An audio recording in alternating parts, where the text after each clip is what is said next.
Hey there, this is Bram Kanstein and you're listening to Bitcoin for Millennials. In this bonus episode, I talk with Walker America, a fellow millennial and Bitcoin podcaster.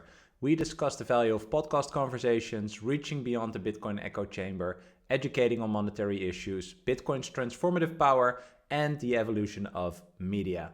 I hope you enjoyed this episode. Let's dive into it. Oh, and don't forget to subscribe to Walker's YouTube channel. It's linked in the description below. Enjoy the conversation. I think from what I've seen from your podcast, you also are not an interviewer like me. You know, you want to have conversations. I don't know if you get the comments as well, like, dude, stop talking. I don't want to hear you talk. I don't know if you get that. I get the exact same ones, and I'm like that. You know, that I'm not holding your feet to the fire, making you watch this podcast. Yeah, exactly. Like, if you want to really just straight up like question and answer short block interview, there's lots of great podcasts that do that. 100%. I just, I like to have a conversation. Yes. And so me too. But that's why I think it's nice to also, talk with each other and jam. I think what is a really big, how do you say that? Like a really big point for when you have a podcast is that, I don't know what your motivation was. I think mine was pretty selfish in the sense that I use it to structure my own thoughts around Bitcoin, right? Like I'm thinking and discussing with people anyway. So why not record and share and, have these moments almost daily now where I get to reflect on my thoughts around Bitcoin, And so I'd love to have just conversations and we jam. I think this is an endless rabbit hole. So that was kind of my idea too. That's the cool thing about it. And I forget who, I think it was maybe Stefan Livera had posted this the other day, because obviously he's, one of the real OGs, has been making great content for a long time. Him, McCormick, Marty Bent, they've been doing this, and many others, but those guys are kind of like some of the really big ones, been doing this for a while. And somebody, you always see the comments like, why is it always the same guests, across different podcasts? Why is it, a lot of times similar topics, with these same guests?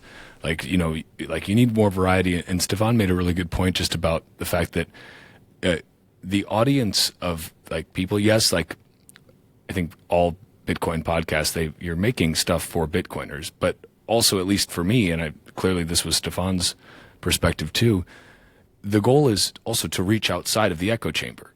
And to reach outside of the echo chamber, the people who haven't been listening to Bitcoin podcasts for years, these topics which may seem very overdone and overcovered, and these guests who maybe seem to Bitcoiners like they don't want to see any more of them. They've heard from them too much. Well, that's completely brand new to somebody who is not deeply engrossed in this Bitcoin space. And so you kind of need that, that repetition. You need that repetition of the message, because you don't know at what point in someone's Bitcoin journey down that endless rabbit hole they're going to stumble across your particular podcast and decide to go into it. So I appreciate that perspective from Stefan. It's ultimately a question of, who are you making the content for? Like, are you making it for existing Bitcoiners who are deep down the rabbit hole? And some shows like that are like NVK does the Bitcoin Review, which is awesome. Like technical deep dives on everything that's going on, every pull request that's out there in the Bitcoin space. But like that's way over the heads of somebody who's just like, I think I'll try out this Bitcoin thing. I'm going to, search for Bitcoin podcasts and let's see what I find. Like they wouldn't even know where to begin with that. Great show for those of us who like know what they're talking about, but for the average person, not so much. Yeah. Well, I agree. I think it's funny. I think you and I would be able to listen to some OGs jam, with 3 or 4 people on a podcast, but that's definitely not for people who are just getting into it. But I think it's also part of like the wave of how adoption of something new goes, right? And that was really great. And I also see you have, your momentum, and I see you also spending more time on it, just like me, right? Like I think we are part of kind of like this new generation of podcasters that also reach, new people. And Thomas Strolight said this to me, like that he thought it was really great that I actually started another podcast, because I thought, should I start another podcast? But I said, yeah, like it goes in waves, and these waves are a little overlapping, or you can see the circles overlapping, right? But that is how Bitcoin eventually grows. We have so many people to still reach, right? So I think this is one of the topics we wrote down, right? Like a Bitcoin podcast number go up, but no, it's necessary, and we reach just totally different people. Man, I even had a comment. This, I think, the comment I'm most proud of. Someone said, I found your podcast, and then I found Sailor, and then I found Breedlove. I was like, okay, my work is like what, and that is cool. Like that is actually, the internet is infinite, in that way. So it's super fun to see that works. Like it is not enough. We need to talk more about it. Bitcoin is not inevitable. Yeah, like we are winning, I would say, but we also need to win, continue winning that information game. And if you think about this, I initially I started this podcast as like a literal joke. Like it was going to be like another fucking Bitcoin podcast was the name is brilliant, title. By the way. Just and Bitcoin podcast is just so smart. Why not? It wasn't really taken, so brilliant. So, but with I was going to do like basically a Bitcoin podcast about Bitcoin podcasts as satire, and then I was like, well, I do like that idea, but also I just kind of want to have actually sincere conversations too. And so then I was like, well, shit, I guess I am like really just doing another fucking Bitcoin podcast. But like the nice thing about this is that if you think about the sheer number of podcasts out there, just podcasts generally, it is insane. Like there are orders of magnitude more true crime podcasts probably than there will ever be Bitcoin podcasts. Maybe not ever, but for a long time. True crime has a really big head start on that. And even just like finance shows that, all these like, finance gurus who give you all their different tips for how to, how to grow wealthy and all these things. And most of those don't talk about Bitcoin at all. And so we need to keep saturating this space. Like we need to overtake that podcast mind share and build up as many fucking Bitcoin podcasts as possible. So if you're thinking about starting a Bitcoin podcast, and you're listening, just do it. You're going to end up doing it eventually. You may as well start now. And like it's not too bad to start either. A couple $100 for a decent microphone, and you're good to go. Like that's really all you need. But what was your motivation to? Well, you wanted to start a satire one, right? But what was your motivation to be a bit more serious then? It was honestly that I felt that there were some gaps in my Bitcoin podcast experience that I felt could be filled. As in, like before I started one, like I've listened to What Bitcoin Did and Bitcoin Audible with Guy Swan. Like those were the two that I really started out with. Saifedean's as well, but a little bit later. But those were the two, and still are, that I consistently go back to over and over again. And I think Guy and Peter just do a fantastic job. But at the same time, I was also kind of missing some of the news angle of things. Like they're the only like kind of news Bitcoin podcasts were really like these crypto podcasts. And I was like, I don't want the other fluff in there. So I started out actually just doing like condensed news reads on this show with the goal of like, okay, I also want to do read some books and articles on here like Guy Swan does. I want to focus more on the Austrian economic side of things too as kind of a foundational piece. I've continued doing that. And then I only added the interviews in later because I was also just thinking, well, I love to talk to Bitcoiners and people really, you can explore things in a long form, person to person conversation so much more deeply than you can giving just a news brief. And I also then realized writing even like a 20-minute, news episode, it takes a really long time. Like it's a lot of work to source it all and then like actually write it all and make sure it's cohesive and ties together. So I kind of have dropped those a little bit as dad life has me a little bit busier. So now I'm pretty much just doing the reads, doing these, interviews. But like you said, it's a really nice thing to be able to kind of use these sessions as an opportunity to explore your own ideas.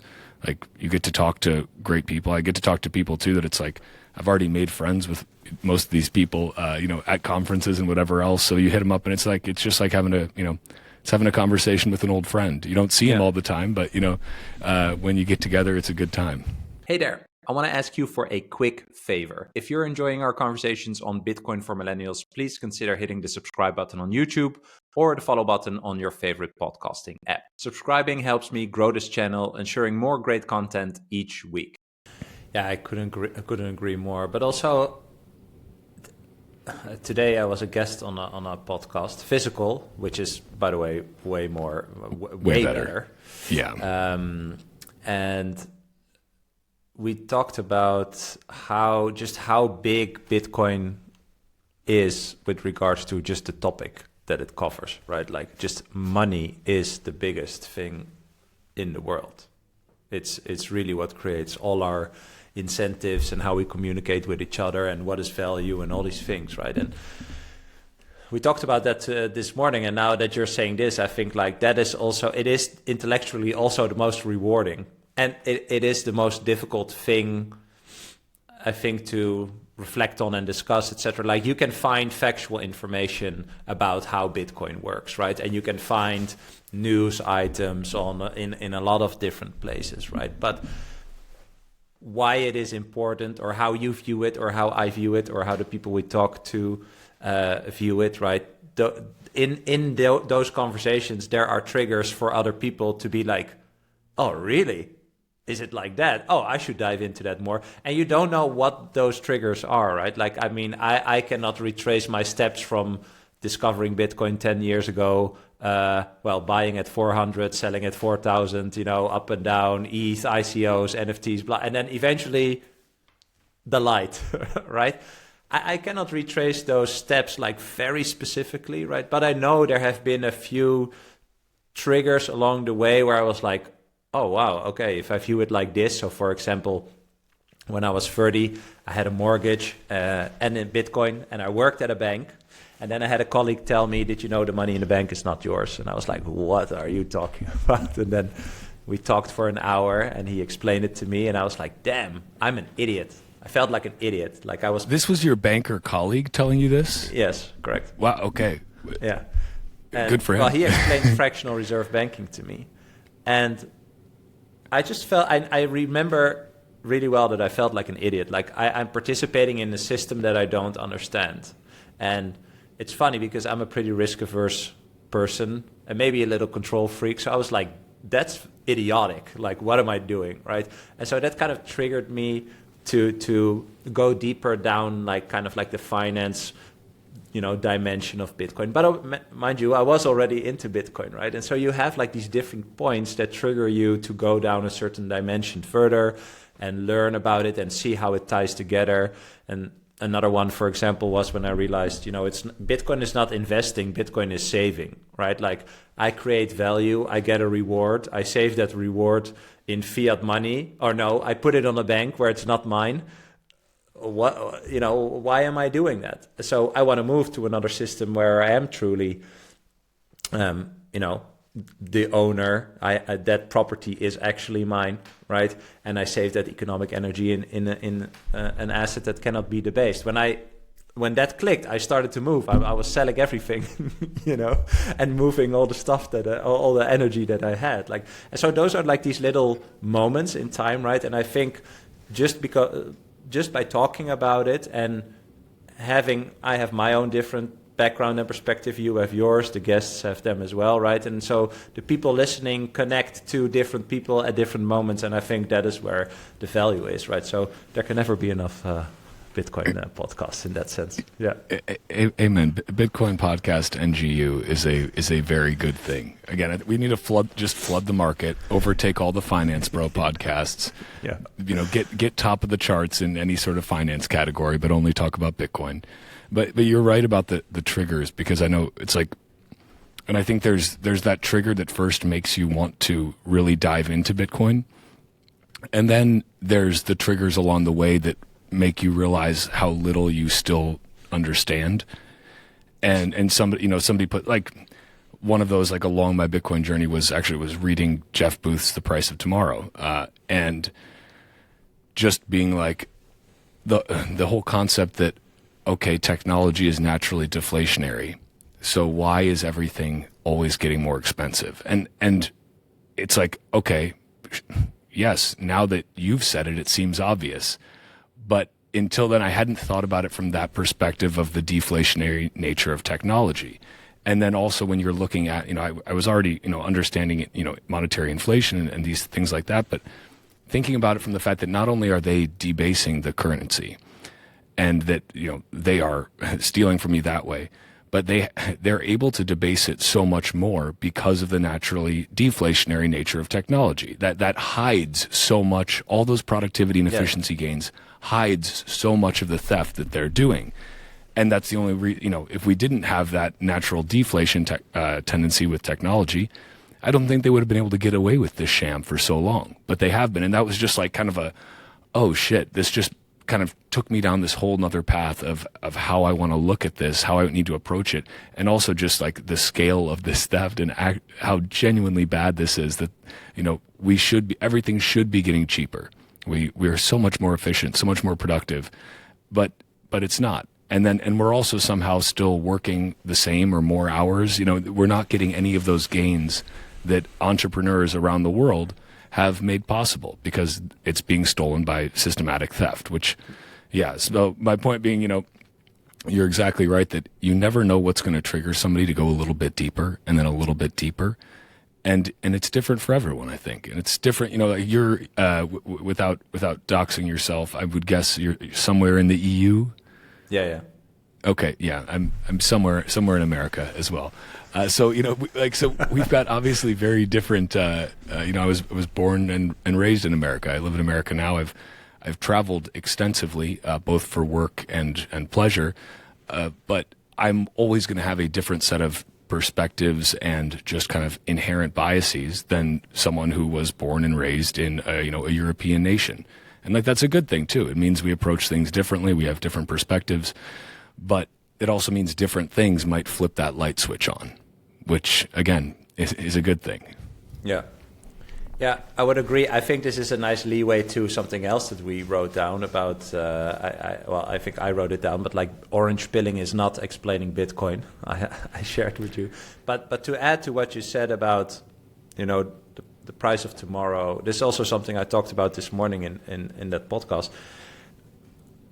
You can factually find how Bitcoin works, on the internet, right? You can read how it works and, have it explained to you. That's actually my first interaction with, or when I found Bitcoin, was a Vimeo video that was titled Bitcoin Explained. It's offline now, or it's hidden, so I cannot link to it anywhere, which is a pity. But anyway, you can find that, right? But why is this thing that works in a certain way, why is that important right now? And I think if we want to reach more people to help them understand the problem that they have, I think what you just touched upon is what we should talk about, right? So I think it's simple to explain that the goal of people is to become more efficient, right? We build technology to become more efficient constantly. So if things get more efficient and we all get more productive, all the innovation in the past has been about compressing energy in a certain way so that we can do more with less energy, right? So from monks writing in a book to the printing press, from horses to trains and all these things, right? I think everyone would agree that that is what humans do, right? So if that is what we do, why is a bread $5, as you alluded to, A bread should be free and nobody should be hungry, right? And I always use the example of, there was a child show in my country, and there was the main character had a little pill that he put in seawater, and then boom, a bread popped out. He got a bread from a pill in the water. And I'm just thinking why aren't we there? What is going on, right? And what you said is 100% correct. We should already be there, and we are way further ahead, obviously, technology-wise. But if a bread is not free and there's still people who are hungry and the bread is actually $4 or $5, which side do you think is winning? The deflationary line versus the inflationary line, right? Guess which side is winning? We have worse bread, which is more expensive than 1961, right? We are going back in time. We're back to the invention of bread, as you know, if we look at how it's priced, right? That is how bad it is, right? And I love drilling down on this thought because I think we have to show people how big this problem is, right? You know the meme, like we talked about flying car. They promised us flying cars, but all we got was, you know, whatever. That is fucking real. Like, we are living in it, you know, and we should realize that. Although we have amazing technology, we are thousands of miles away from each other, we are talking live and all these things. Like, we have that, but we could be so much further along, like light years further, probably, if it wasn't for, you know, the broken money we use to price all these things in. It's such a good point, and I think you're right about explaining Bitcoin is not how you orange pill someone to Bitcoin, because really it's very difficult to understand. Like, you could have Bitcoin explained to you, you could have it all broken down, you could understand that from a technical perspective even, but if you don't understand what the problem is that Bitcoin fixes, that's kind of irrelevant. Like, there's no meaning behind it. There's no why. There's no why are we even doing this in the first place? Like, oh, that's a neat technology you've got there, but if I don't know why it is actually important, what is actually this problem, this pain point that it addresses, then it's irrelevant. Then it's just a cool little whirly-do. Yeah, it's like, okay, yeah, neat, but who cares? Yeah. And so I think, and again, that pain point is also different for everyone, because especially in the developed world, in the Western world, we are obviously, very financially privileged because we, we print money out of thin air and we export it to developing countries who make things for us at rock bottom prices so that we can further hide how much how much money we've actually been printing. Like, that's the other thing, from America's standpoint, like, our number one export is the US dollar. And it is really, it's brilliant. It's really cheap to make. You don't even have to print it anymore. You don't even have to use the paper. You just have to put a couple more entries in your, central bank Excel sheet, and you're off to the races. But so for people in the Western world, that it's like, well, there's this insane Keynesian idea that for some reason really took hold in the minds of the academic elite that we need to keep creating money so that we stimulate the economy, as if without just the creation of money ex nihilo, we would be no one would do anything, there would be stagnation, the economy would grind to a stop, and we'd all be dead. And it's like, well, if you think about that for more than 2 seconds, it's very obvious that that's ridiculous. Like, people have innate drive, and for selfish reasons, like, they want to make their lives better. That's a good thing. All of us acting in our own self-interest to make a better life for ourselves, for our family, for our future generations. That's what drives humanity forward. It's that idea that I want to make my place in this world better. I want to make it better for my family. Maybe I want to make it better for my community too. Maybe my family extends, slightly outward there. But this idea that, oh, well, if we don't print money, people will there won't be any growth. It's such nonsense. It's insane. It's fascinating. Yeah. I don't understand. You buy a bread. Who makes the bread? Someone who likes making bread, right? Like, where do you sell the bread? In an area where there's houses or stores next to each other, maybe. It's so stupid. It's so simplistic. It's so, it's wild. I think my other big problem, and I think it's a problem for a lot of Bitcoiners, my frustration is just the hubris, the self-importance of the central planners to think that they can centrally plan an economy better than all of the hundreds of millions, or if we're talking globally, billions of people who inhabit this world, making decisions in their own best interest. They truly think that because they are smart enough, and if they get their little theoretical calculations about what humans do with their money and what they want, if they get them just right, then everything will be perfect. And that we just need to give them a little bit more time and get close to this. And it's like, you just can't do it. You can't even do it with an AGI. You can't possibly have all of the information that 8 billion people making individual decisions on a split-second basis, constantly, individual value judgments, subjectively valuing things, and revaluing them constantly around the world with a relation of matrices that we can't even possibly comprehend. Not even an AGI could do that. It would create a black hole. It would use all the energy in the universe and create a black hole and suck us all into it, and then we're gone. Yeah. And yet, these old farts sitting in some, wood-paneled office think that they somehow know better than those 8 billion people. And they're just people too. They're just normal fucking people who think that somehow they're a little bit better, and that they need to make the decisions for, the rest of the folks, because they can't possibly know what's best for them. The central planners always know best. And we know how that works out throughout history. Not well. No, I love that you say this, because this is what I never really tried orange pilling or something. I explained Bitcoin, but I now switched more to asking questions. No, why do you believe this? Why do you ask me this? How do you think this works?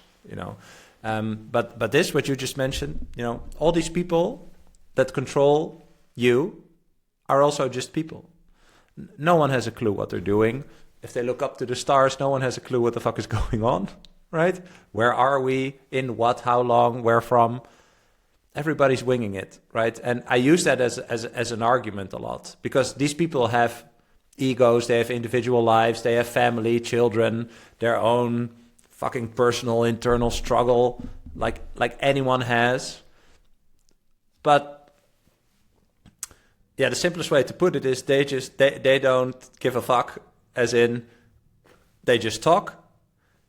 But we also don't give a fuck, because we just take it, right? Like they say A and we say, well, sounds about right.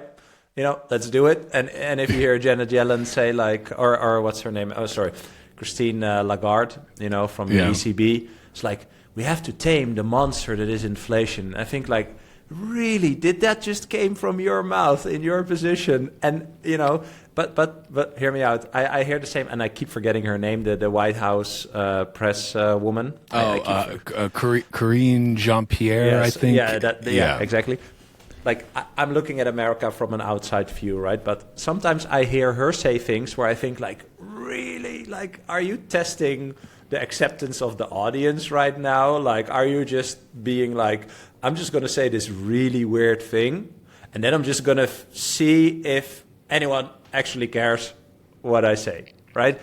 And it's just so crazy, because I think what we need to realize is that, yes, these are just other people. And for some reason, they think that they can actually figure it out for us. What happened there? When did this turn around?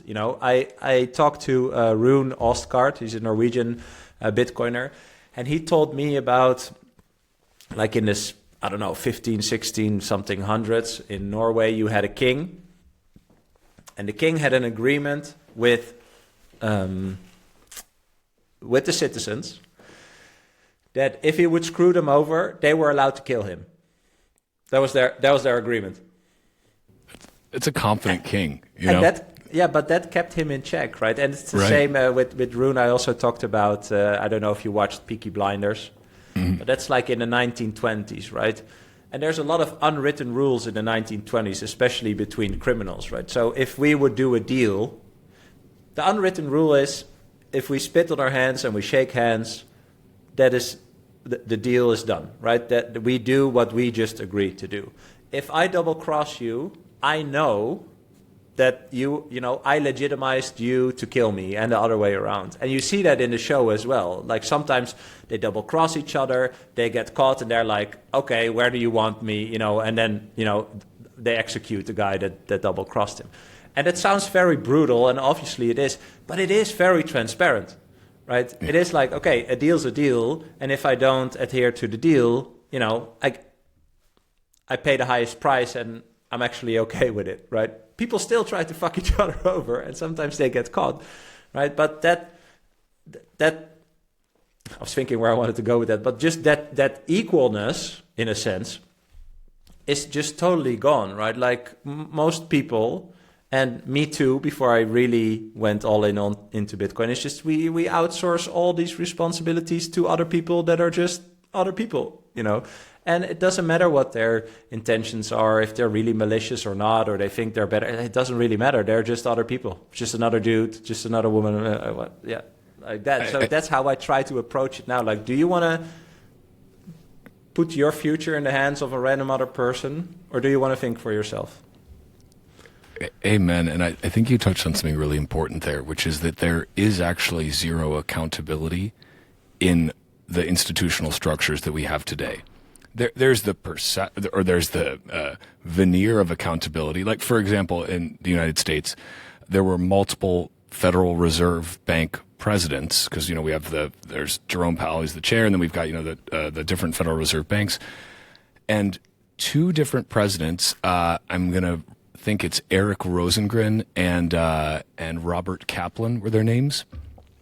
And they were caught like insider trading, like making massive trades ahead of key Fed policy decisions during the COVID time.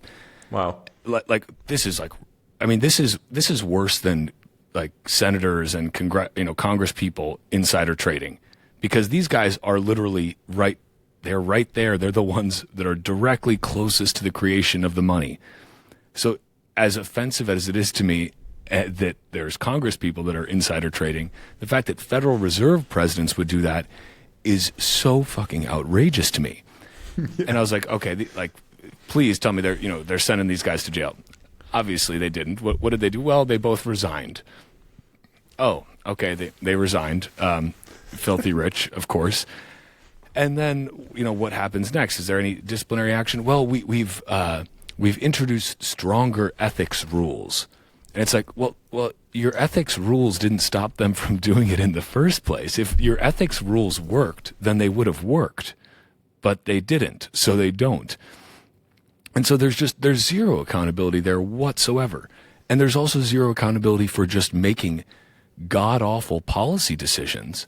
And or for just blatantly lying to people, like, you know, Lagarde, you know, inflation is a hump, and a hump will come down. You know, it will come, and no, inflation compounds year after year. So unless it is an active deflation scenario, it's never coming down. Prices are permanently higher because you've inflated the supply of money. But there's never any accountability to that. Jerome Powell, same thing, and it just doesn't. It doesn't matter. It's this big revolving door club. You know, Janet Yellen was at the Fed before she was at the Treasury. Christine Lagarde was at the IMF and, you know, did some illegal shit there. It's this, you know, like George Carlin said, you know, it's a big club and you ain't in it. Yeah. And it's so true. And it's a club where they all have each other's backs. There's zero accountability. And if you think that they work for the people, you need to open your fucking eyes. And so that's, you know, that's the black pill part. The white pill part is, at least now we have Bitcoin. At least now we have something that we do not have to rely on them, they, you know, the others who are in charge of the fiat world. There's no need for us to trust. We can verify. And we can also begin to opt out of that system by taking our monetary energy and putting it elsewhere. And that's a really powerful, incredibly transformative thing, because there's not, like, gold was great. Gold worked pretty well for like 5,000 years.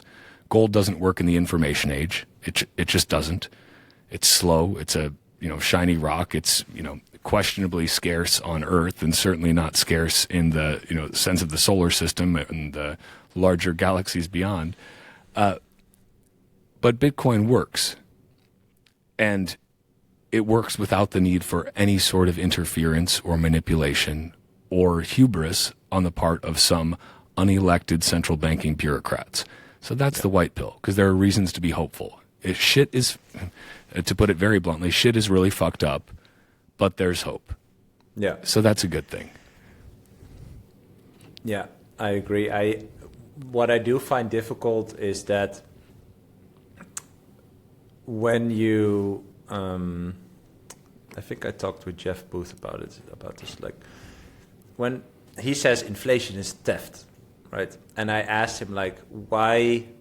I understand what you're saying, but for some people that word theft is a really heavy word, right? And how can we approach that? Because I also in conversations have talked about, you know, as you said, the people that corrupt the system that they are in charge of, that's the worst. Like, they should be an example, not the random citizen that, you know, doesn't pay their taxes or whatever, you know, do something wrong. Like, these people should be the prime example of following the rules that we all agree to follow, right? But nobody seems to care. At least not enough people seem to care, right? And I try to explain to people, like, you have to understand that if you are in a system that has the possibility, you know, you have the possibility to corrupt it because you see an opportunity. You can say from a distance, no, I would never do that, right? I'm a righteous person. I would never do that. But 100%, because you just talked about self-preservation, 100%. If you think, oh, the system is fucked anyway, I'm here, you know, I can do this or that, blah, blah, blah. If you're really honest, you would do that. You have a young child, you see the self-preservation there. I need food, look at me, take care of me, like all these things. Like, it's inherently in all of us, right? And I think, I don't know if that's black pill, white pill, blue, red pill, whatever. The first pill you have to take is that you have to accept that. You know, your rational mind is like, oh no, I would never do that. But your primal mind will 100,000% do that. Point. Like, that's a hill I will die on, I think. So once we accept that if I would do it, someone in a position of power who doesn't care about my individual life, they will also do it, right? And that does impact my individual life. So if there is a system, a monetary system in which we don't have to trust anyone, and everyone trusts each other because everyone trusts each other, right? Or you can trust each other because you don't have to trust each other, basically, then that solves that human tendency to corrupt the systems that we are part of or in charge of or whatever, right? But what I find, and I wonder about your experience, that is already such a big, far away, kind of like scary realization for people that a lot of people do not want to accept, right? Especially if you live in a Western country where you've never had to worry about anything, right? In comparison to the rest of the world, being poor in a Western country is, you have no problem. You know, I know, you know, everyone has individual problems and all these things. I'm not, yes, I'm kind of generalizing, but more like, you know, being poor in a Western country is not the same as being poor in Burkina Faso, right? Or, right, you know, rural India, right, or something like that. So from our perspective, money just works. And if someone comes along with that big thing that I just explained, you're like, you're crazy. What are you talking about? No, I'm fine. You know, my life is fine. It's just so hard for people already. To add one thing, you also talked to Maya. And when I talked to her, you know, from Suriname, I told her I always kind of prided myself in the fact that I figured out Bitcoin without actually having the problem, right? Coming from a Western country, I was like, oh, it's pretty cool that I figured this out because I don't even have the problem, right? I would assume that people who have the problem are the ones that would adopt Bitcoin. And then she really humbled me. She said, like, you have to remember that people in Suriname, they have $200-300 a month and they're surviving every day. They don't have time for like conversation like this, right? Or study or debate themselves or whatever. They're hungry and their child is hungry and they need to find food and they need to be safe, you know? And so maybe back to why more Bitcoin podcasts, or we should never stop talking about this. That's exactly this, because the people who actually would need it, they don't even have time to study and also adopt it, right? So I also feel like we have to, well, not do it for them, but we are kind of like obligated to talk about this because they definitely don't have time to do that. Yeah. There's a couple things I want to touch on there. The first of them is just about like the tendency to, like, if you're in this position, you too would probably steal or, you know, do something immoral. because out of just self-preservation and the desire to, ultimately make things better for yourself and your family. And I think that it's important to point out that in a system that is based on theft, of course, people are incentivized to be thieves. The system itself is based on thievery. So yeah, you're going to have more thieves. In a system that's based on an honest ledger instead of a corrupt and theft-based ledger, well, on that honest ledger, you actually incentivize people to be honest. Yes. To act, morally, however you want to define those. But I think there are some very, like, don't steal from other people is kind of like a basic moral that most people have, no matter where you're from, what religion you may practice. Like, that's kind of one of the core ones. Don't take don't take the fruits of someone else's labor. That's wrong. And it's wrong unless you're a psychopath.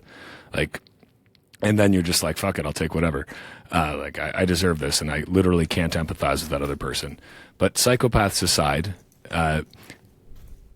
on an honest ledger, people are incentivized to be honest. You're incentivized because by being honest, and that's the whole game theory of Bitcoin, what it comes down to is that, when it comes to, like you think of nation state adoption of Bitcoin, even, like it's all still self-preservation, but it's self-preservation with an honest ledger behind it.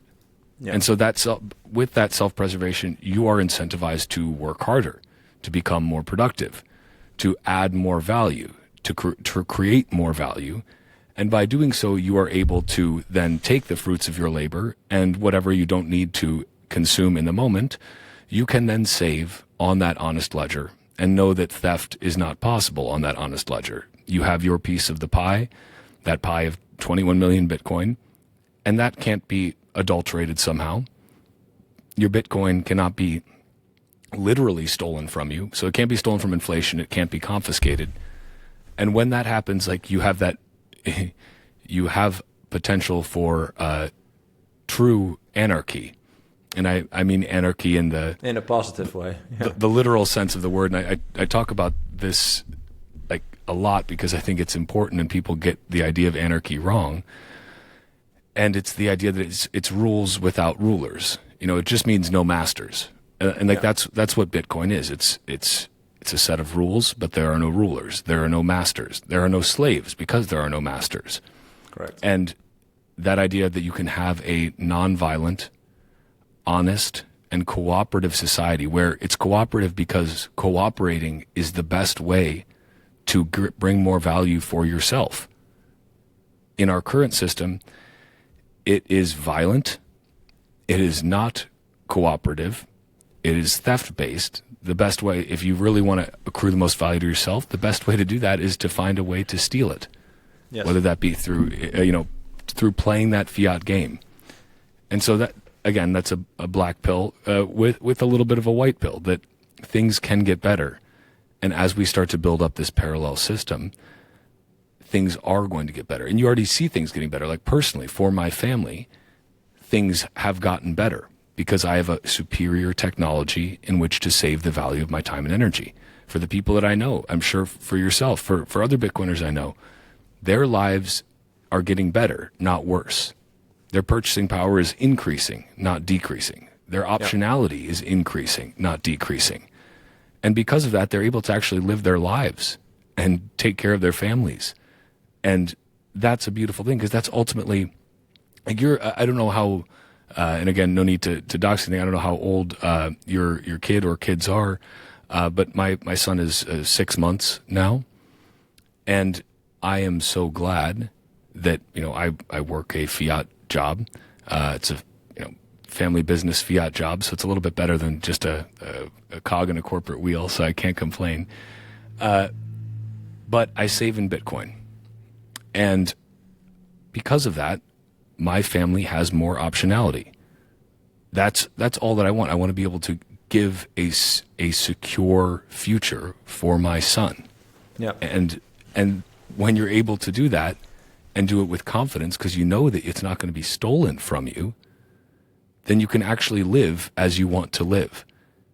And that's powerful. And the more people that can do that, the better this world gets. the less people steal, you know? Yeah, fully agree. What I like to, characterize the fiat money system by, that's a zero sum game, right? Even subconsciously, people are participating in that game, right? Some people steal not because they're bad people.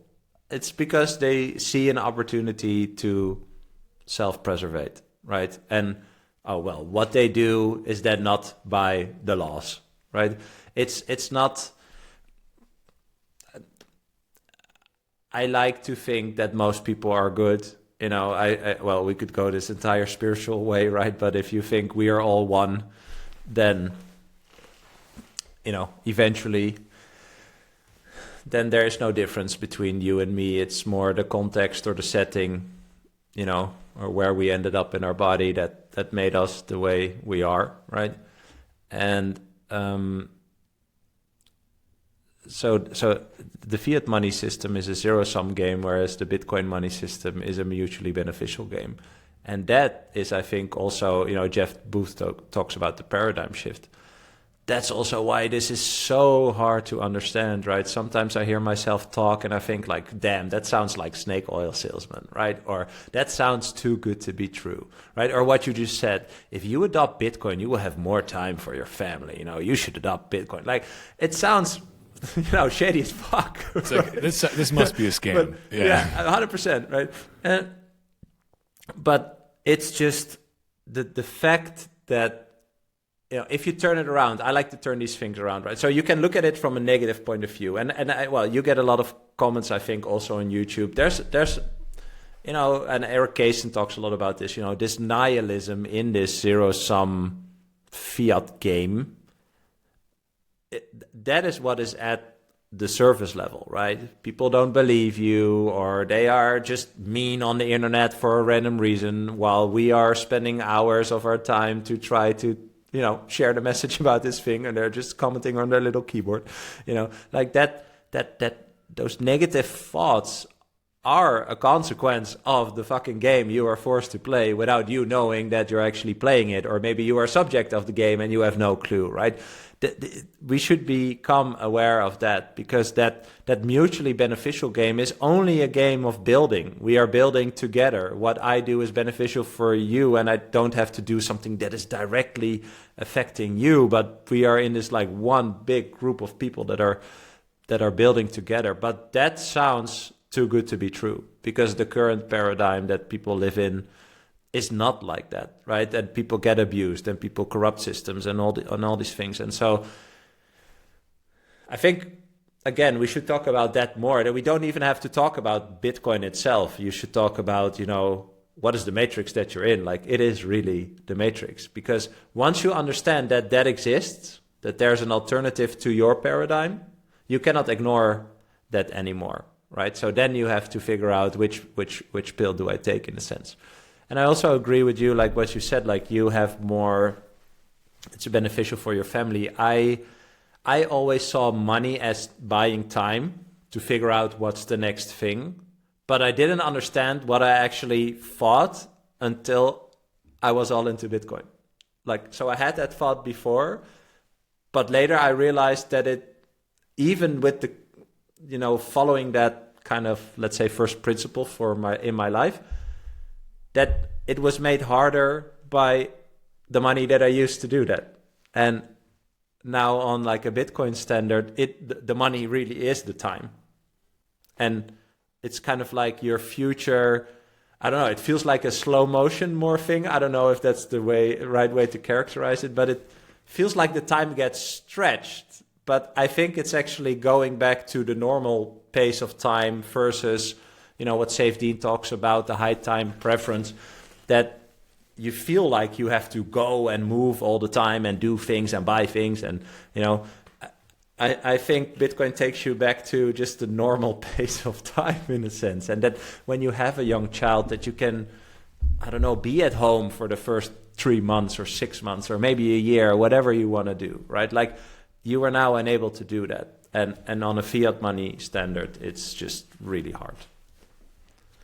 Yeah, and I think, So your podcast is Bitcoin for millennials, right? And I think that's I'm as a millennial myself, I'd like to see that, and I think we're an interesting, every generation is interesting, right? But we're an interesting crossover generation, right? Because we're not digital natives, we're digital converts, like we still remember, like we didn't have Wi-Fi. And then we had dial-up internet, then DSL, analog TV. It's fun. Yeah, and so like, we didn't grow up with the latest iPhone in our hands at the age of 6 or whatever. That didn't happen. So we bridged this interesting gap technologically, and also a lot of millennials started coming into the workforce around. Right at and around the 2008 financial crisis, like literally the worst possible time.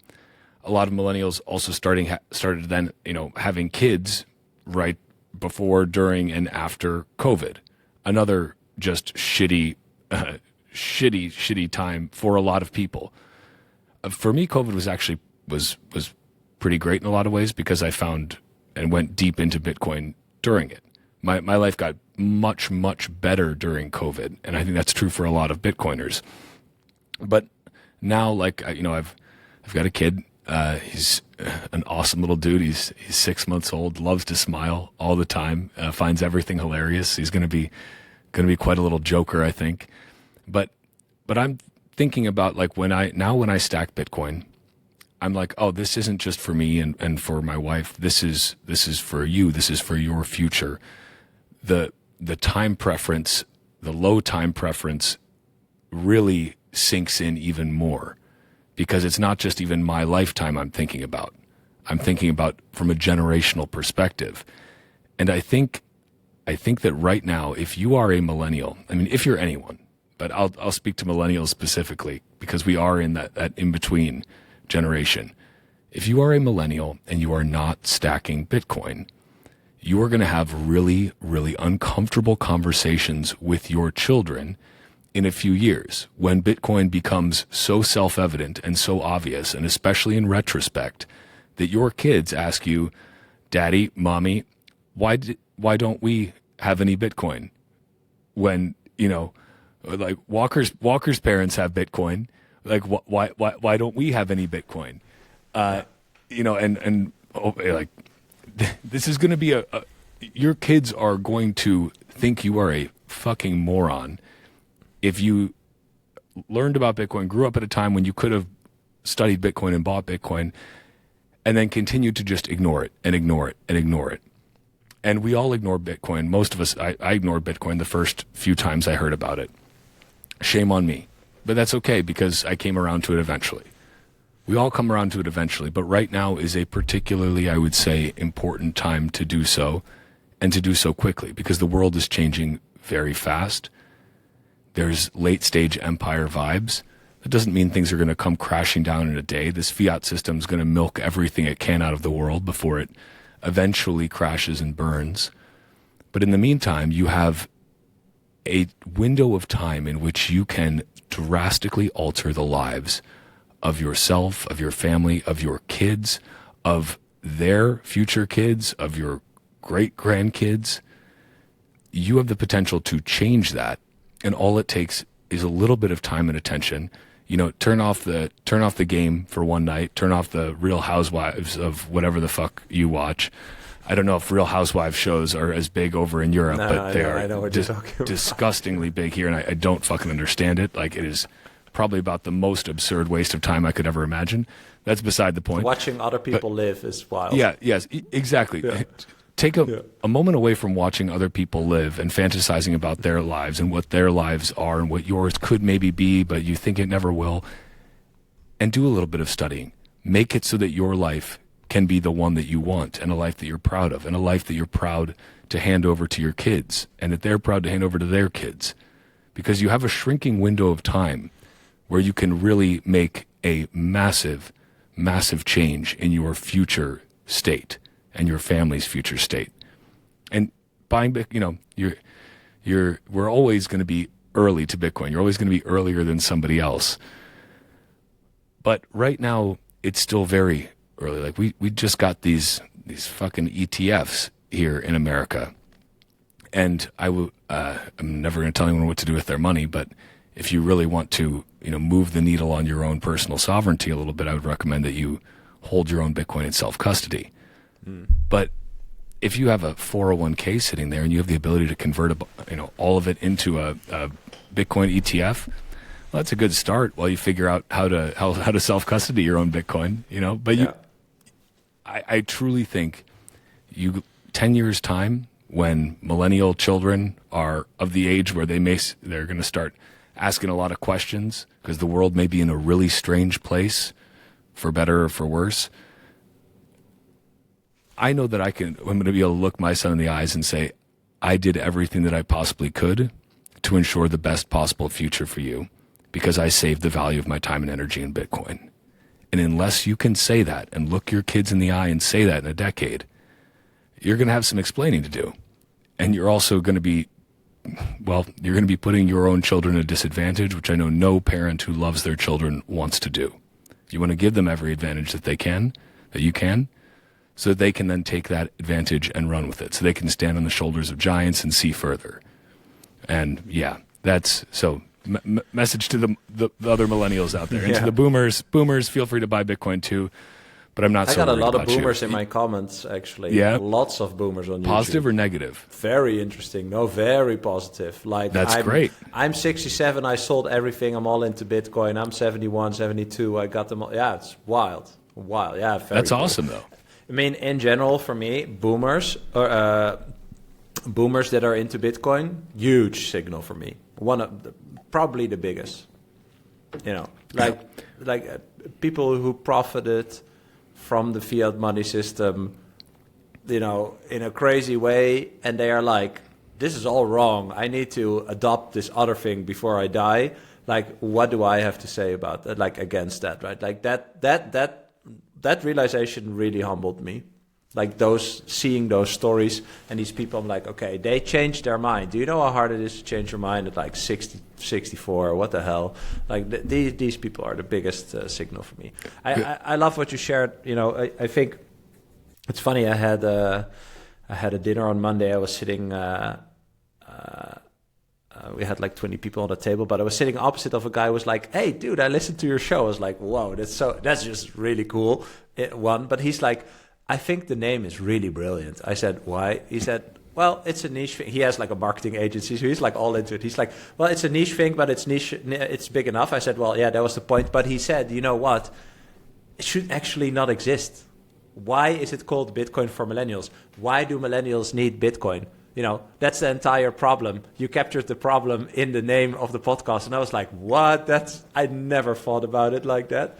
But I think what you just said illustrates to that. Like I really hope that there's some people who listen who think like, oh yeah, I'm watching other people live their life and I'm not thinking about my life. And that's pretty fucked up. Like, I need to start thinking for myself. Yes, that's the entire thing. Everyone is distracted, That's why the meme of thinking about the Roman Empire is so funny, because they had bread and circuses in the Roman Empire. That's literally what you're doing, right? If you are at your job and there's people like, hey, did you catch the game last weekend? That's a fucking circus. Like, that is part of the circus, If you watch the baseball game 4 hours, that's not 4 hours studying Bitcoin or whatever is going on in your society with the money. Like, that's the entire point. So once you realize that is actually happening, and you are being played, which is just, again, I hear myself say this, and I think like 2 years ago I would have not said this, right? So it's just so funny how it changed your mind.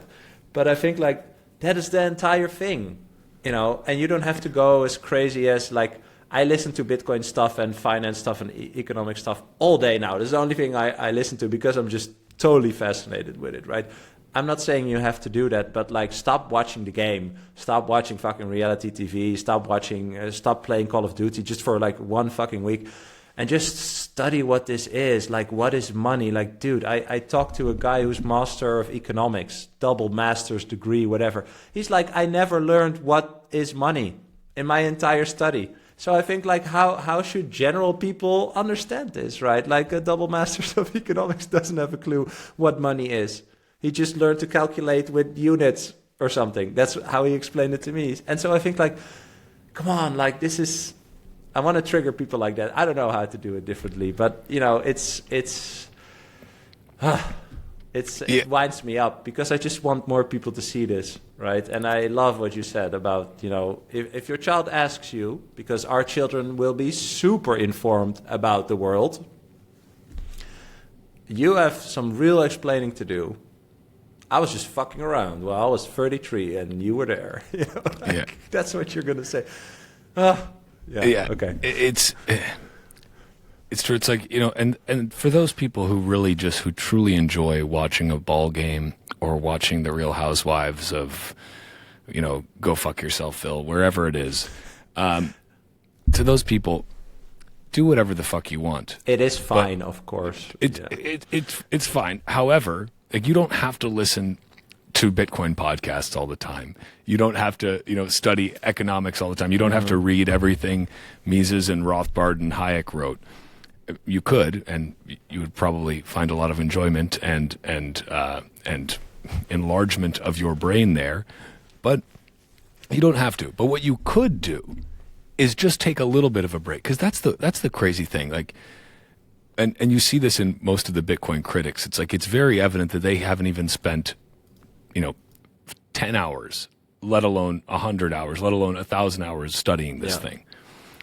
But if you just take, you know, if you genuinely took a couple hours a night for a week, where you're usually watching some sort of garbage TV show, and you do just some actual dedicated study, or, you know, you could probably listen to a different standard. Listen to the Bitcoin standard. Right. You could just do that, and that little bit of time and attention away from your normal distractions, away from the bread and circuses, that could change your entire life and the lives of everyone that will follow you.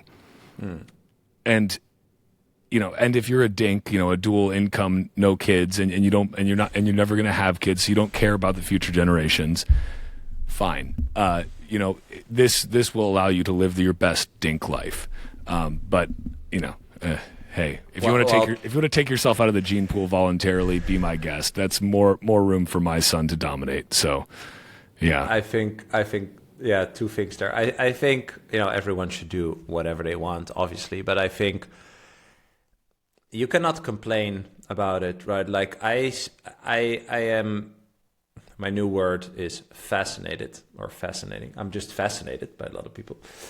You know, these progressive people that want to fix like all these things in the world, you know, they think it's because of capitalism or the dirty something, or the, you know, CEO of company this or that or blah, blah, blah. No, it's about incentives. And we talked about that, right? And like, incentives are broken because money is broken. Eventually, everything is downstream from money, right?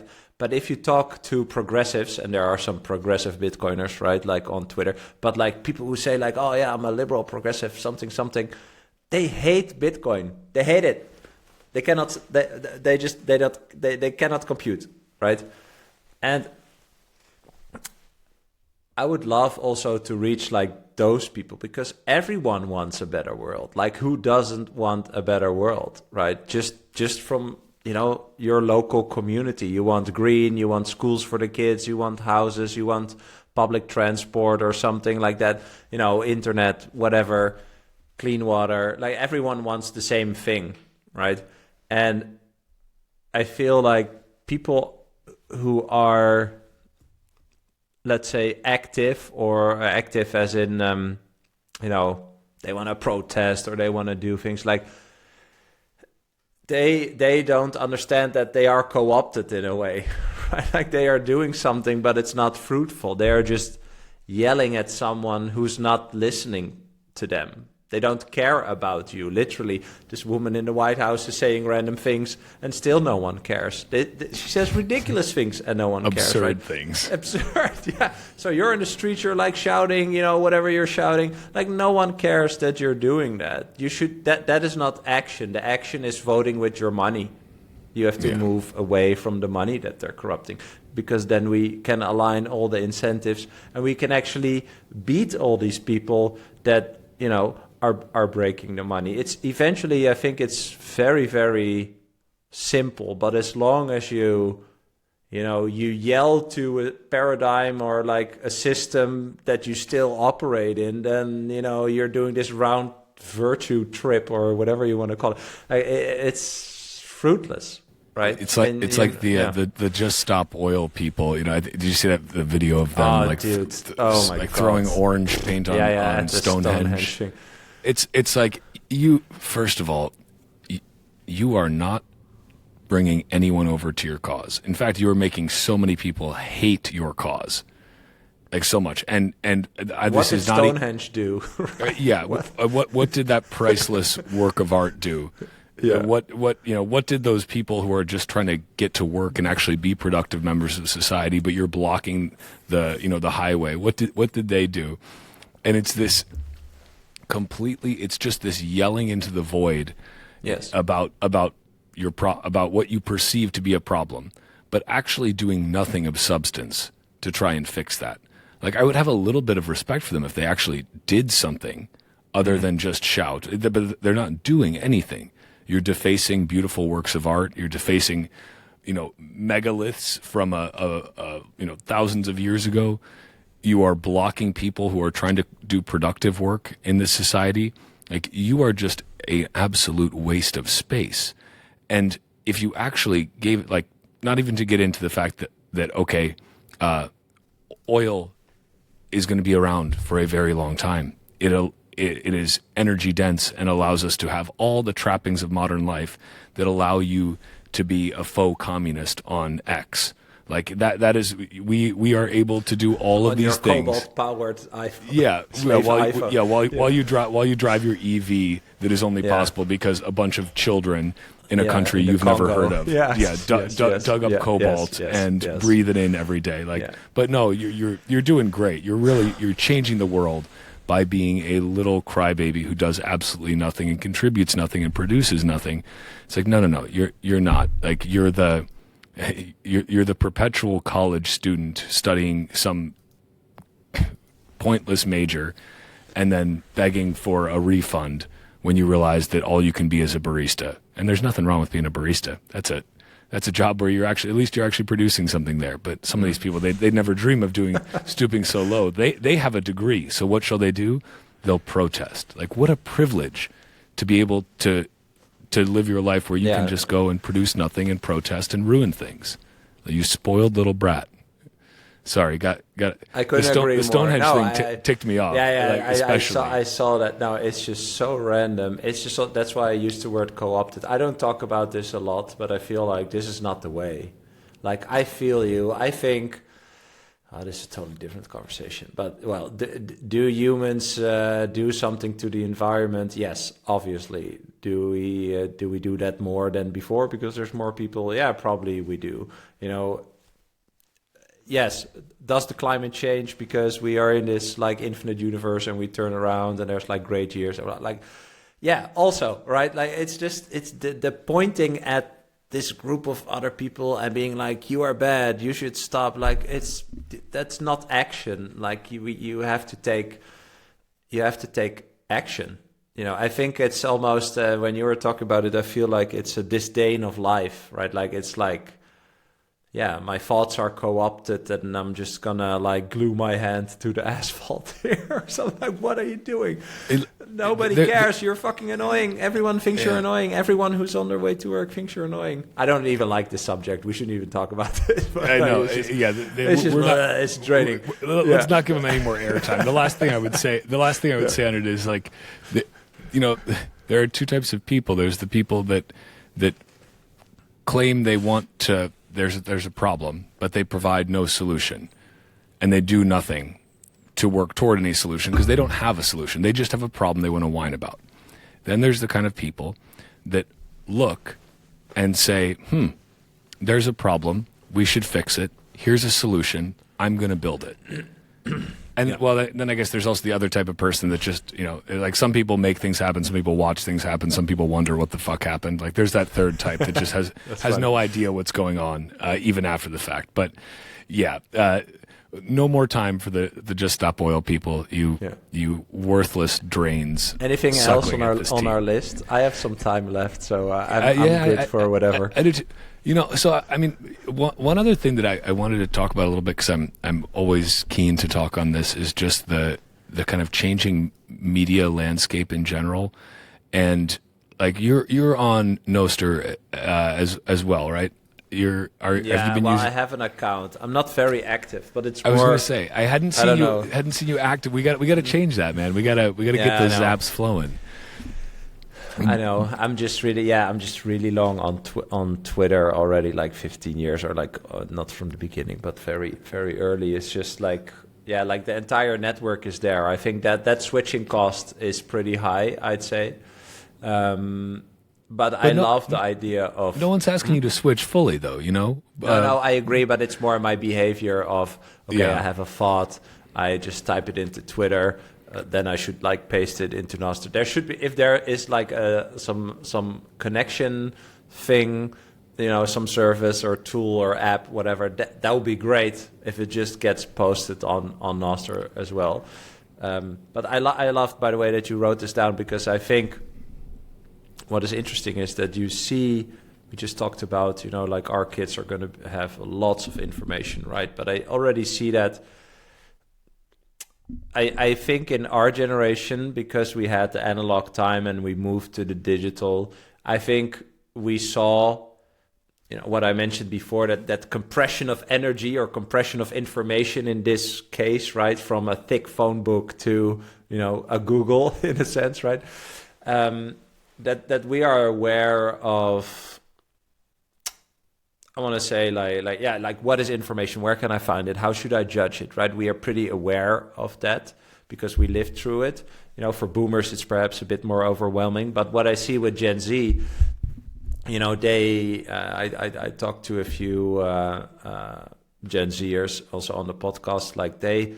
What I see with them, it's like a barbell, right? Like one side is very nihilistic, and it's like the world is dying. I'm gluing my hand to the asphalt type person, or my arm, or the world is not dying. I'm dyeing my hair anyway. And the other side is like super optimistic, super informed, very vocal, active, way more than when I was 18, when I was just, literally playing Call of Duty, hanging out, at some study. I don't even know what I was doing at 18.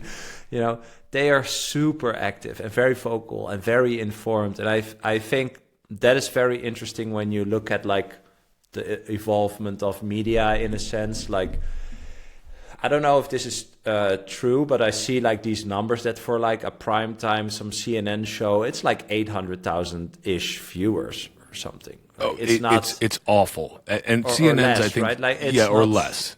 Right. And that's prime time, like yes, literal exactly. Prime time. Joe Rogan is like 120 million plays per episode, or 100-ish, or 80 million. I don't know, like that range, It's already done. Like, mainstream media is not mainstream media. Yeah, the people in charge of mainstream media, it's kind of the same as in the banking game, I would say. Like, they're trying to keep their positions. But the younger people see through this, right? Like, if you scroll on Twitter and you see... I actually saw 2 New York Times tweets yesterday, or today I saw 2 tweets where I was like, really, is this... I would love to look it up. Sorry, I'm going to look it up because... I was like, is this the New York Times? Like, my perspective of the New York Times is something totally, totally different than what is here. Wait, I'm curious on these. While you look that up, I think it's New York Times. Sorry. No, you're good. I hope I'm correct. Well, either way, they all, many of them have the same ultimate owners at the end of the day. There's different. High temperature takes a toll on our brains, makes us aggressive, impulsive, and dumb. Research shows. Here's what to know about the heat wave sweeping across the U.S. That wasn't even a one, but that's the one I just like. It's that's.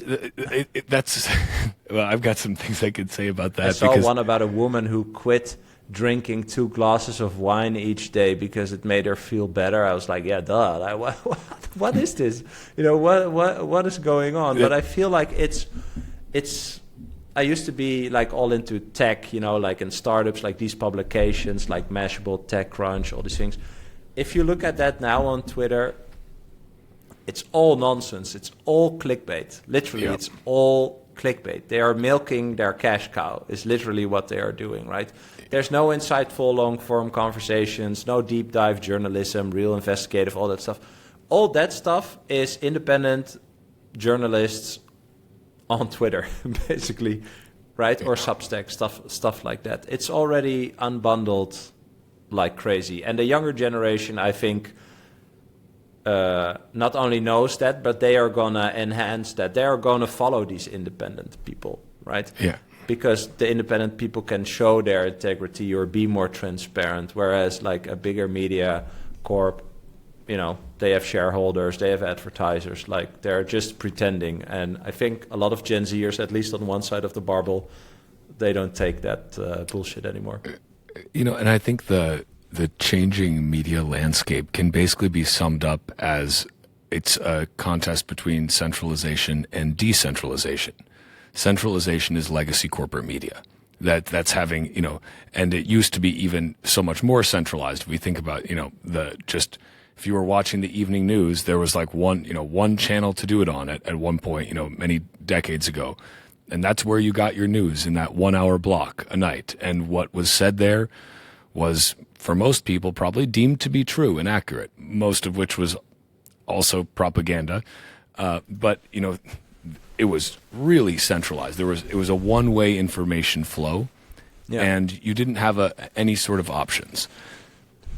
Now, with independent journalism, with podcasts, with, you know, anyone that wants to can have a show on YouTube. They can have a show on Rumble, or a you know, audio podcast. They don't even ever have to show their face if they don't want to. They can stay anonymous. You can have a true free market and optionality for the viewer with all sorts of, you don't have to just go with one source. You can pick and choose and find people that fit what you want, and find conflicting views as opposed to just the same homogenous view from, you know, all the major news sources. And you actually have a chance, you have choice, and that's a good thing. And then, you know, at the same time, we see that like the centralization model is just, it's failing. There's layoffs across all these major news companies. The quality of their work, which was, you know,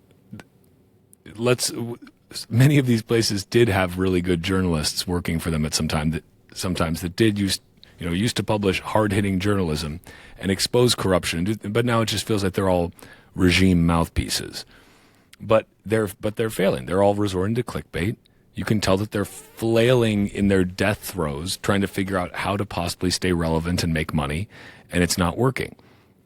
Because there is so much choice for people, and because anybody can be a creator, anybody can start a podcast, anybody can start a Bitcoin podcast, you know, another fucking Bitcoin podcast. Keep it rolling. But that's such a good thing. And where I also think Nostr fits into this is that, and the reason that I've been on since, well, relatively early, is that you now have a way to completely decentralize the publication medium itself. Because that's the other thing when it comes to independent content creators and decentralized media. When you're still relying on centralized tools that are still gatekeepers, that can still be shut down, where you can still be banned, where you can be canceled, where you can be demonetized, whatever it may be, that's still a vulnerability. That's still centralization, not in terms of the voices that are available, but in terms of the gatekeepers that decide what voices are available. Yeah, you still have options, but if the person that you really like to get your news from gets kicked off of YouTube and you always watch it on YouTube, where do you go? And that's why I'm very hopeful, because of all that's being built on Nostr, and because it's a many-headed hydra. You know, there's not one throat to choke. There's many different heads, and you cut off one, two more will spring up in its place. And the other reason is because I think it's genuinely a better tool for creatives, for creators, for people who want to have a single identity that they can then use across everything. Like it's, as you know, this as a podcast, like it's a pain in the ass to have to, okay, like, let me upload this to YouTube. Let me upload this, on my RSS feed. Let me post this on Twitter. Let me do all these things. With Nostr, you have one NPub where you post this from. And create another one for your show if you like. But you have one NPub, and then that distributes to every single Nostr client that anyone is using without you needing to do any extra work. Like, from a workflow perspective, Nostr is superior. And you're right that it does not yet have the network effect that X does. Of course not. It's not even close. But it's going to creep up there. And I would not be surprised if we saw something like X integrating into becoming, in a sense, a sort of Nostr client as well. In addition to having their own homespun or a completely centralized silo, why not pull in from this decentralized network, and why not publish to that decentralized network as well? That's what I think we'll start to see happen, is some of the legacy systems start to adopt some of the benefits that they can get from becoming pseudo Nostr clients as well. But legacy media is dying. You're right that it's not mainstream anymore. The mainstream is independent, decentralized media, and that's a really good thing, because it also forces people to make their own value judgments about what they want, but also about what is true.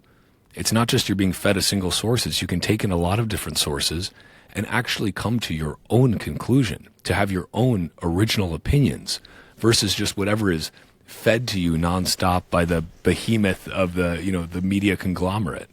And that's a good thing. But a lot of people also aren't ready for that because they just want to be told what to think. They don't want to think for themselves.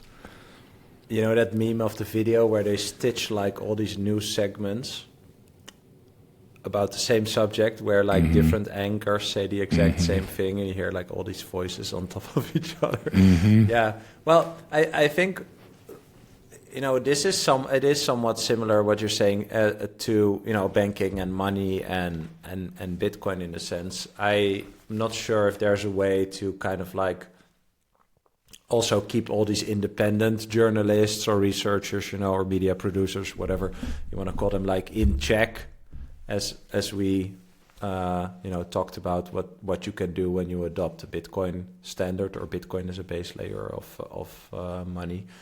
But I would agree it's easier to differentiate yourself, being fully transparent, for example, as an independent journalist versus hiding behind some corporate, stock exchange ticker. I think just that already is really interesting. What I found is the bar is actually pretty low in general, right? And it seems like it's high, but the bar is actually really low if you just do the work and are honest and transparent, and I would say, like honest in your motivation. That's enough for a lot of people, and I think, I don't know how you experience that with your podcast, but I get wonderful messages from people who listen and appreciate what I'm doing, and it's really rewarding to get those messages also, because I don't want to say like it feels seen, but it's like it's acknowledged that you're coming from a good place. And that is motivating in itself, right? And like wherever this podcast ends up, it ends up, or how big it becomes, or if I can dedicate my life to it or whatever, that comes from doing the actual work. And I think that is what I also love about the Bitcoin ethos, is I think all these things that we talked about, in this chat about people who are in charge of a certain aspect of our life while they don't care about our individual life, we as the people, we accept that in some way, but we accept their words. We don't accept their work, and I think with a Bitcoin mindset or Bitcoin as a base layer of the money, we turn that around. Like, you have to do the work. If you want to earn Bitcoin for whatever work you do, you have to do the work, i.e. you have to deliver value, or someone else will not pay you with the most valuable thing to ever exist, right? And I think that ethos is something that I think is very very special and also just like the other things we talked about, just very contradictory to, you know, the current paradigm. Like, people can talk shit, the woman in the White House can talk shit, and nobody cares. Like, wow, you know, how does that even work? But this is where we are. And that realization, again, I think is just something we need to talk about more. Like, that is where we are. You are just accepting nonsense from people that have control over you, but they don't care about you, and you're like, okay, whatever. You know? How about that game last night? Yeah, but it's just, I don't know. I hope we can inspire more people to think for themselves and try to do the work. As you said, just don't watch the game. Spend a few hours, listen or read to the Bitcoin Standard or whatever, and just be curious, you know, and be humble, as in, you know that you don't know. Try to get to a point where you know that you don't know everything. You know, for me, I read that once. I don't know if it's Aristotle or Epictetus or, you know, some Stoic guy who said something similar to this. But I read that once and I was like, yeah, like, seriously, probably the only Stoic thing I actually really adopted in my life is that. Like, once you know that you don't know everything, then like all the doors open. Because you know that there's other people who are, all the other people have the same. So no other person is better than you. So why should you allow them to exert this power over you when they don't care about you? Like, they also don't know anything. They're also just winging it, figuring out what life is about. You know, just that frees your mind incredibly, at least for me. Yeah, the realization that the people in charge have no fucking clue what they're doing is very powerful, and that they have no right to do what they're doing to you. This system has been constructed in such a way that they have a perceived power over you, but they ultimately don't. Not unless you let them. But you have to at some point make the conscious decision to opt out. Like, nobody can opt out for you. You have to do that part yourself. You have to do a little bit of work. You have to go in and say, I'm fed up with this, and I want something different for myself, for my family, for my future. And I know that they're not going to fix my problems. Nobody's coming to save you. Nobody gives a shit about you. Like, you give a shit about you. Your family gives a shit about you. You give a shit about your family. Some close friends give a shit about you. And that's about where the giving a shit ends. But nobody in power gives a rat's ass about you or your family in any real way. They pretend to so that they can stay in power and you'll keep voting for them and keep giving them your money. But they do not care about you. And that realization, as you said, that they're just people. They care about their friends. They care about their family. They care about their children. They do not care about you. You need to care about you and your family and take care of them, because nobody's going to do it for you. And the state is not going to save you. The state is going to be your ruin if you let it. So that's why you have to opt out. But you have to do it yourself. Nobody's going to hold your hand and do it for you. You have to do it yourself. Yeah. Yeah, I couldn't agree more. And I think the opt-out starts with just opt out just with your thinking. Yeah. You know, that's where it starts. It doesn't mean something huge or, you know, you go in the streets and revolt or whatever. No, it's the thinking. Just opt out with your thinking, you know, or start thinking. And then I think, you know, the government doesn't care about you. I think that's, you know, that James Carla is a great one. But I think maybe the last thing we could talk about, I think, is nice that also the government and all the institutions, right, they are all made up of individuals that care about the same thing as you care about, right? Like what we talked about, their own life, their own children, progeny, all these things. And eventually they will feel the results of the broken money system as well. And they are hopefully going to start to think for themselves as well. And because we are starting yet another Bitcoin podcast, you know, they will discover Bitcoin. And they will see that it is that solution that, you know, we've talked about that brings transparency and honesty in this new ledger, and that will improve your life. and they are going to change the organizations that they work in as well, because they care more about themselves than they care about the organization, right? So either they're going to opt out of the organization, or they're going to want to change the organization or tell more people about this. And that is how it's going to change. But that's a really long game. But I think that is a very optimistic thing to think about, right? Like just the fact that, whatever you think of BlackRock and Wall Street and all these things, the fact that they adopted a random idea that was, published on a random internet forum 15 years ago is fucking wild. That is the signal.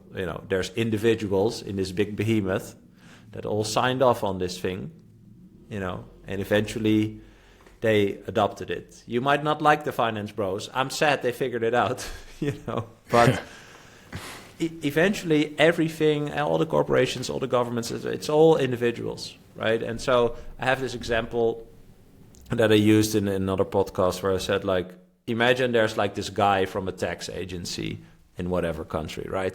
And he's going to call, Bitcoiners that did KYC stuff, and he's going to call them and be like, hey, this Bitcoin thing is like 500K. It's time you start paying the taxes or whatever, right? And then he's going to call 20, 30 Bitcoiners, and they're all going to be like, what are you talking about? Bitcoin? Yeah, I bought that on like fucking Binance or something, but I lost the key or I had a boating accident or whatever, And this person is going to have 30 of these conversations where they're all like, I don't know what you're talking about. Like, no, I don't have access to it anymore, right? And he's going to think like, what are these people on, And it's going to be a bit weird. And he's be like, they're fucking annoying.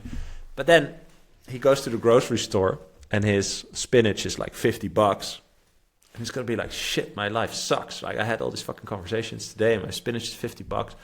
And he's going to go home and he's going to be like, maybe I should look into this Bitcoin thing, right? And then he finds yet another Bitcoin podcast. And then he's going to change his thinking. And it's really, that is my hope, or how I see the future. Eventually, these people they have a job to preserve their own life, right? And if there's people that have a way different look at life and you realize that you cannot afford your own life anymore and you have a shitty job, you are forced to start fucking thinking, right?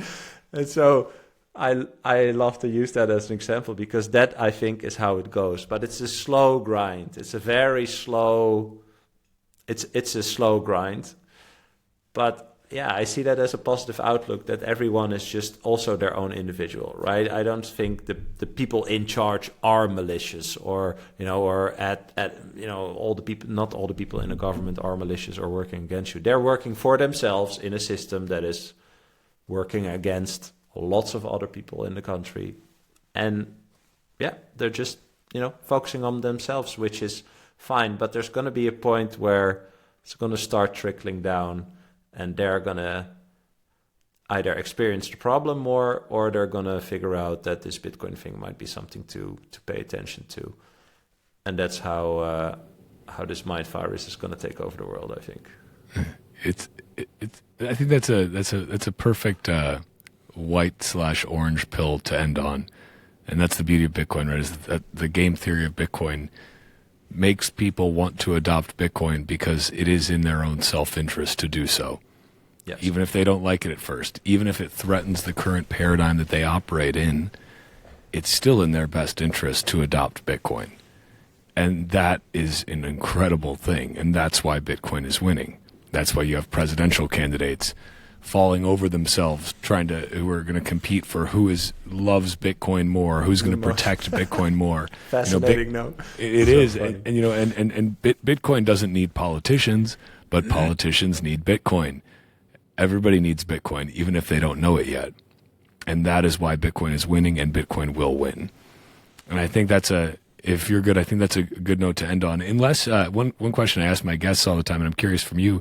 Are you reading anything right now that you'd recommend? And is there something yes. that you... Yeah, I always like to know. I have a fun ender for you as well. Oh, all right. We have a fun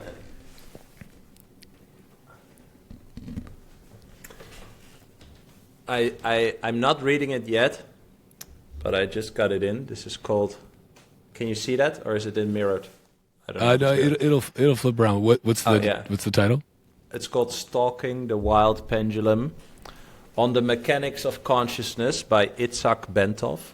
I saw him in a few videos. I saw... Wait, I'll read the back cover, yeah? In his exciting and original view of the universe, Itzhak Bentov has provided a new perspective on human consciousness and its limitless possibilities. Widely known and loved for his delightful humor and imagination, Bentov explains the familiar world of phenomena with perceptions that are as lucid as they are thrilling. He gives a provocative picture of ourselves in an expanded, conscious, holistic universe, showing us that our bodies mirror the universe down to the working of each cell. That's as above, so below, right? Micro and macrocosmos. We are pulsating beings in a vibrating universe in a constant motion between the finite and the infinite. The universe and all matter is consciousness in the process of developing. Our brains are thought amplifiers, not thoughts source. So you are not your thoughts, right? The universe is a hologram, and so is the brain a hologram interpreting a holographic universe. That's mind-bending. Yeah, that is. We can instantly reclaim any information ever known. That's fun. So yeah, I love stuff like this. I'm all like, one rabbit hole is Bitcoin, the other rabbit hole is all this consciousness stuff.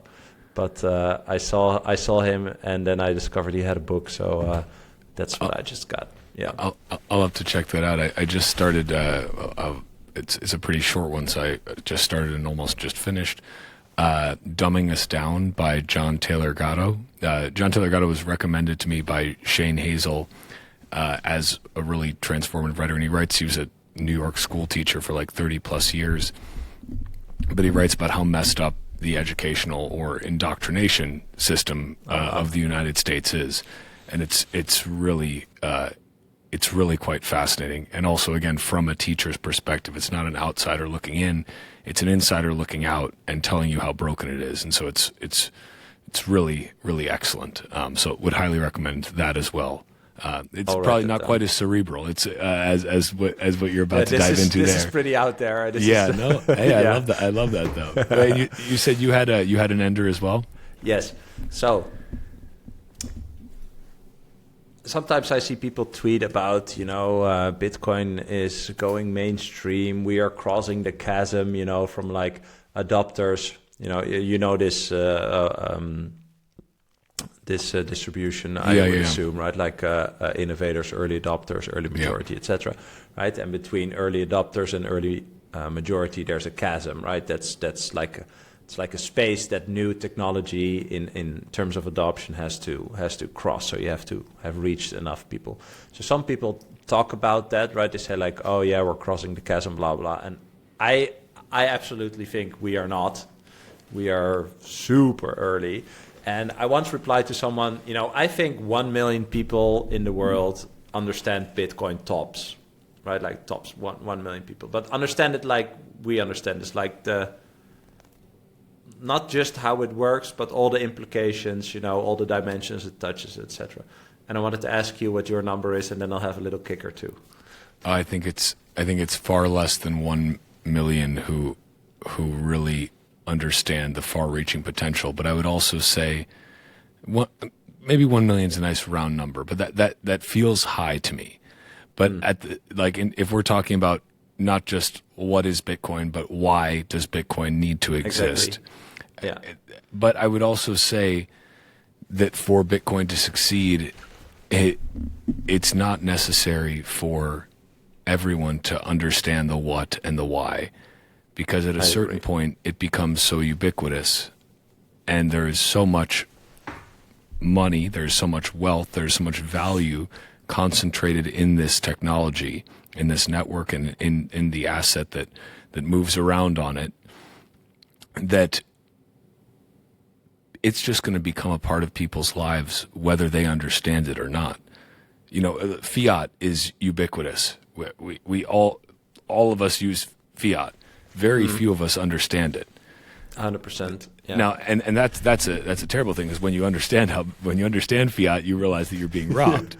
With Bitcoin, at least it may be happening in the background. It may be it will be the monetary technology that all value is benchmarked against. But That's a good at least you definition, by the way. Yeah. Well, thank you. But because that's what it is. It's a benchmark. It's an honest ledger. We have, like, gold is a pretty good measuring stick for value across time, right? Because you can look at like the old idea of like the price of a suit. A good tailored suit is basically the same in terms of gold, from 100 years ago to now. Like it's basically the same. And that's cool because that's at least some form of benchmark. But gold's a bad benchmark because gold is not transparent. The supply of gold isn't transparent. It's useful enough, but now we have a better benchmark. We have a better technology, and that's Bitcoin. And so I think that, to your original point, while I enjoy wondering how many people really understand it, at the same time, they don't need to understand it to benefit from it. They will benefit much more from it if they do understand it. Because if you really understand it, you're going to do everything you can to acquire as much as you possibly can. But just the simple fact that we will start to operate and are already starting to operate with a more honest ledger as our base layer of society, that's a net benefit for society in and of itself, if that makes sense. Yeah. So what's funny is when I first asked this question, I wanted to illustrate like how early it was, right? Like 1 million people on like 8 billion people is just nothing. But later I came to the realization, exactly as you said, so I love that you said it, right? Like it doesn't matter if everyone understands, because, if you ask a random person, can you explain to me how fiat money works? No clue. Or how your iPhone works, or your car, or, whatever. What's an LED light, like stuff like that. So that's a very good point, but here's the kicker. So later I was like, no, a million is too much. I talked to some people, and then I thought, okay, well, maybe 200,000, 250K tops, right? Like in that range. Then yesterday I spoke to a guy, investment banker from Switzerland, who's also like friends with Willy Woo and Jeff Booth. And I asked him the same question, and he's like 10,000 people. And I include Jeff and Willy too, he said, like those. He said 10,000 people, and I was like, okay, it's also, it could be like, it's very difficult to think in how big a group of people is. But anyway, between 10K and let's say 250K, let's say we get to 500K, right? People actually, on the highest level, understand Bitcoin. Bitcoin is a never-ending rabbit hole, but you know what I mean. You can change the world with 500,000 people. Yeah. That's a crazy thought. That's a very crazy thought. And you can change the world with 10,000. That's the even. And the world is changing with 10,000. That's the incredible thing. But cool, right? Like, it is. If you it think is cool. Numbers wise. Yeah, it's like, wow, that is a. Well, but that's what happens. It's generally a small group of people who are really passionate about something and incredibly driven, who do change the world. It's not a giant group of people acting en masse. Those people may be spurred on by that smaller group of people, but every large change starts with a small number of people. And I mean, ultimately it starts with one, right? It starts with literally one person or one group of a couple people. That in this case, it starts with Satoshi. It starts with one and it moves from there. But if that ultimately means that one person can change the world, and that's something to celebrate. So 100%. And maybe also last point when I'm thinking about the book is because we are doing that, our brains are thought amplifiers, not thought source. I love that, right? Like that's kind of like about manifesting and stuff like that. We are actively manifesting Bitcoin in the world, right? Like all these thousands of people together are actually doing it. And if we could actually bring this idea, this concept into the world together, then we literally manifested that into the world by all of our actions. Yeah. And that is just really cool. It's just really cool to at least be part of trying to do that, and maybe that's the ender then. That's perfect. We are changing the world, and it started with one, and now it's many. But the many are still the few. But the few can do quite a lot to influence the rest of the many, and that's powerful. But Bram, this was I enjoyed this chat. We'll have to do this again sometime. I think once we're both at at Peter McCormick levels of downloads. Yeah. Once we're I don't know. I think he's too far gone. I don't think we can catch him. I'm glad he exists because he's Me too. he's a good guy and he puts out great stuff. So and honestly, if I wouldn't have listened to his podcast, I probably would not be sitting here today with a podcast of my own talking about Bitcoin with another guy who has a Bitcoin podcast. We wouldn't be podcasting about our Bitcoin podcast together on the same podcast if it wasn't for a podcaster. So yes, 100%. Shout out to the podcasters. But yeah, man. Well, thanks so much. 2-hour rip. We did well. We just started talking and love that. And we could keep going, but I now it's it's late for you and it's time for some family time for me. So great chatting with you and look forward to doing it again. Likewise, man. Thank you. Appreciate you. I hope you enjoyed this episode. If you did, it would be amazing if you could rate, review, and subscribe on the podcast platform of your choice. It will help us educate more millennials on the importance of Bitcoin. You can follow and connect with me on Twitter. I'm BramK. That's @BRAMK. And if you are or know someone who has an interesting perspective on Bitcoin that's worth sharing, hit me up. I read and reply to every single message. I appreciate your support and hope you'll be here for the next episode. Thanks for listening. Bye.